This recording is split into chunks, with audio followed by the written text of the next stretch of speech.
Bueno, espero que sean realidad las palabras de la compañera y que seamos dignos. Primero que nada, un saludo a todos los asistentes.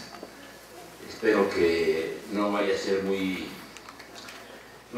pálidas nuestras intervenciones a comparación de lo que escuchamos, vimos y vivimos los últimos 4 días. Ahí se vio una riqueza muy grande y que espero que tengamos el tiempo para poder elaborarla, pensarla, digerirla con todo lo que significó.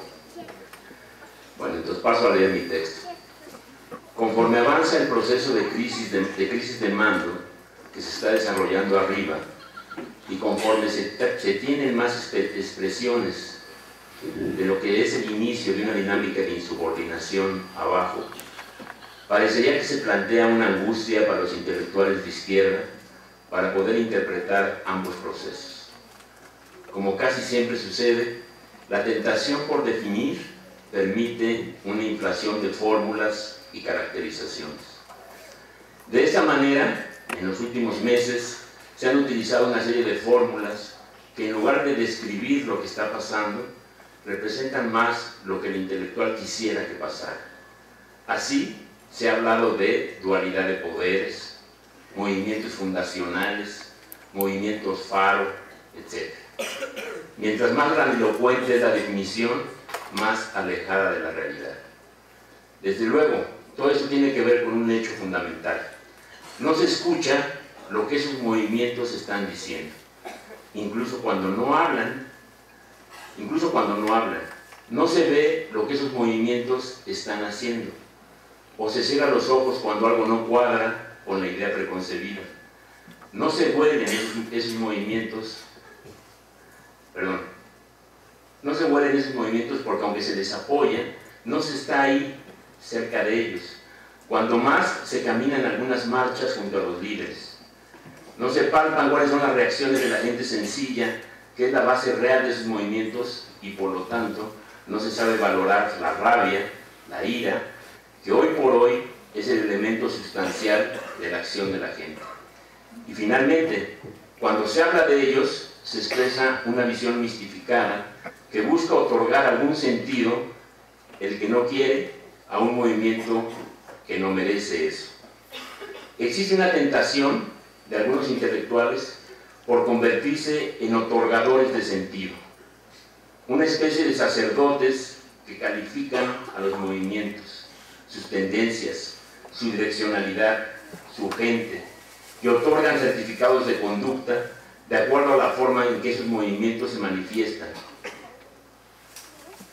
En realidad, de acuerdo a si le hacen caso o no al intelectual, o si se asemejan al sentido que se les dio de antemano.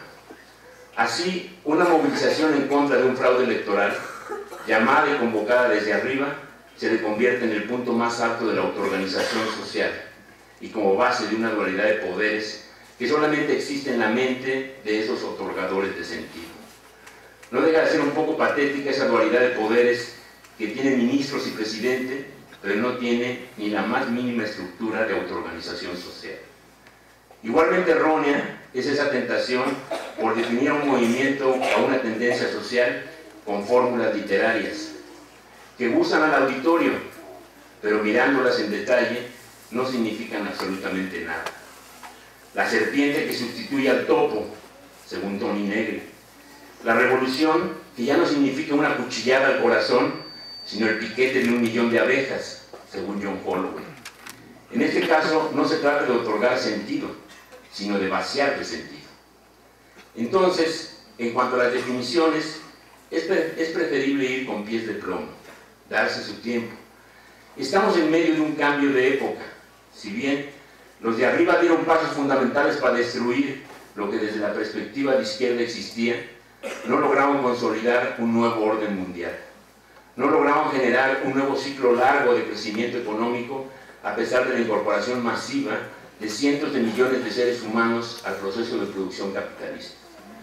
La contradicción de la acción del capital es que, en cambio, lo que sí logró fue la generación de un antagonista nuevo, diferente.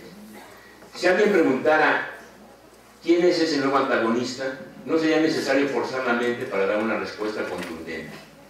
los que están más abajo que abajo, los que viven en el sótano del mundo, los que siempre han sido despreciados, humillados y ofendidos, incluso algunas veces por los de abajo. Pongamos un ejemplo.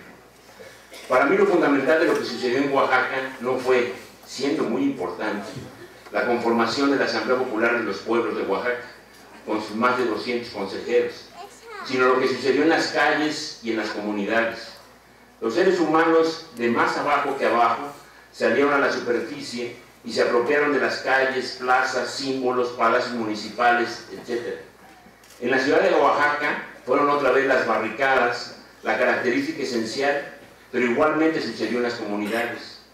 Y en esas barricadas, los que las mantenían, los que le daban vida, los que orgullosos se organizaban para resistir los asaltos de la Policía Federal o Estatal, tenían una característica común: eran los más pobres de los pobres. Arrancados de las páginas de Los Miserables de Víctor Hugo, esos jóvenes casi niños oaxaqueños nos decían: aquí estamos. No tan solo la modernidad neoliberal no nos ha podido borrar, sino que somos más y estamos dispuestos a luchar. Tenemos confianza en nuestra fuerza.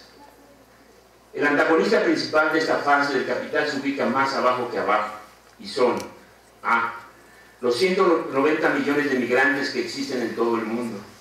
Una cantidad que, hagan lo que hagan los señores del dinero, o para ser más precisos, precisamente por lo que hacen, va a seguir creciendo. Los estallidos de París tienen un carácter anunciador. Esos millones de trabajadores son el resultado de un cuádruple proceso: despojo, represión, desprecio y explotación. Sin ellos, sería imposible de entender el proceso de reproducción ampliada del capital en las megápolis, el mantenimiento de niveles de realización de las mercancías en los países más pobres. El sur se metió por la ventana en el norte, y ahora este no puede vivir sin aquel. B.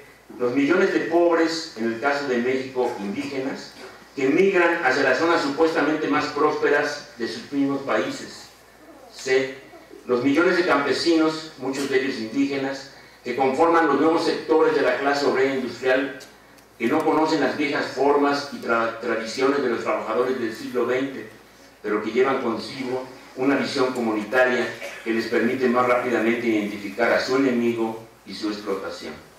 En el caso de México, no son herederos del viejo sindicalismo lleno de atavismos como el de la falsa ideología de la Revolución Mexicana.